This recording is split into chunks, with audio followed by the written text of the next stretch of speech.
E tenho Rui Chantilal, é cofundador e administrador da Integrity. Faria sentido o uso do voto eletrónico numas eleições como estas, num contexto como este? Sem dúvida que do ponto de vista funcional, sim, faria sentido. No entanto, em tecnologia, como em tudo, quando nós implementamos algo, há que considerar os benefícios e os constrangimentos.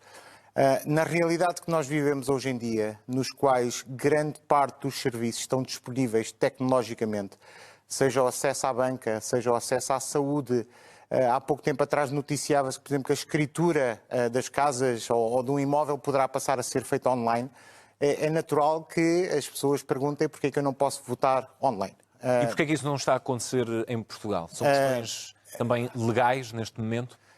Na realidade, a implementação do voto eletrónico é algo que já acontece, por exemplo, na Estónia, e já acontece salvo erro, desde 2005 que acontece, nomeadamente voto eletrónico remoto e voto eletrónico presencial.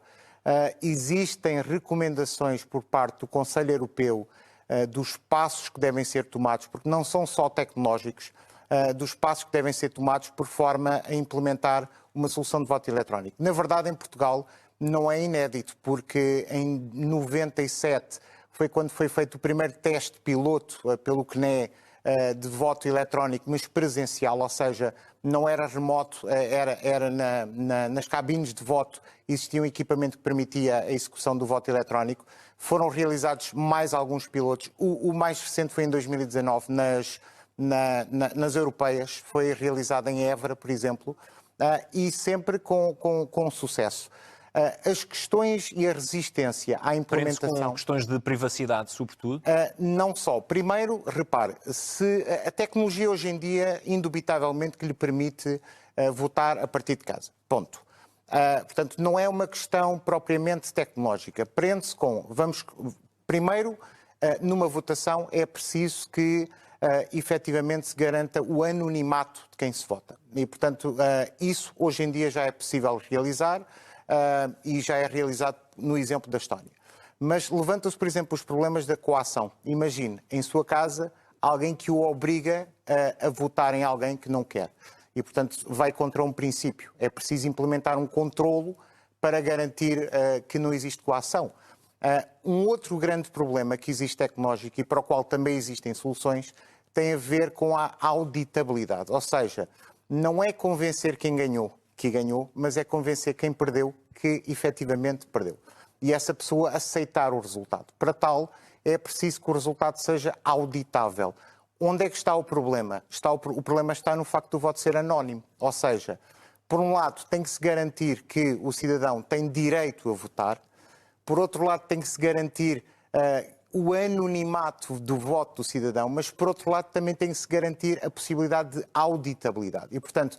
É um difícil equilíbrio esse. Exatamente. Portanto, é tal e qual como no mundo da cibersegurança é difícil o equilíbrio entre o custo e o benefício. E esse é, efetivamente, o ponto da cibersegurança, é, efetivamente, garantir esse ponto de equilíbrio. Eu diria que o diabo está nos detalhes, porque se efetivamente esta medida for implementada como é recomendado pelo Conselho Europeu, de forma gradual, implementando os controlos tecnológicos, os controlos processuais, garantido um comitê de expertise que acompanhe e que o código-fonte, as infraestruturas e os sistemas sejam auditáveis adequadamente, eu penso que é possível começar a dar passos significativos. Portanto, o que é que falta? É vontade política? Havendo as soluções disponíveis para fazer face aos problemas que também elencou aqui? Eu penso que o exemplo que eu dei de 2019, de Évora, mostra que não estão tão remotas assim a possibilidade de avançarmos para aí.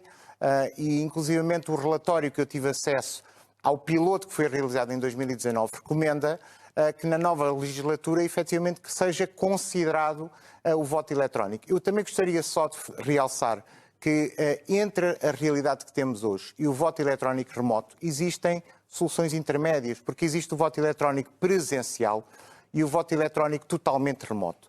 O voto eletrónico presencial, por exemplo, é a desmaterialização e permitir, por exemplo, que as pessoas possam votar em qualquer parte do país, não ter que ir precisamente àquela freguesia. Portanto, são pequenos passos que se podem ir dando no sentido de, eventualmente, um dia conseguimos ter uma solução completamente equilibrada e segura, garantindo a confidencialidade, a integridade, o anonimato e os direitos universais de cada pessoa, num voto remoto.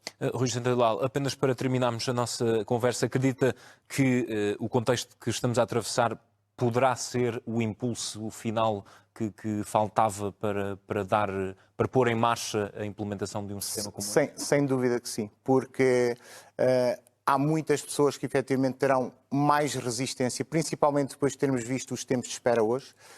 Há pessoas que terão resistência e certamente que as pessoas perguntar-se-ão: mas porquê que eu não posso votar remotamente? Não é fácil, não é uma solução out of the box, mas eu estou certo que será o ímpeto para começarmos a dar os passos no sentido disso acontecer. Muito obrigado pela sua presença. Obrigado. Nesta emissão especial. Obrigado.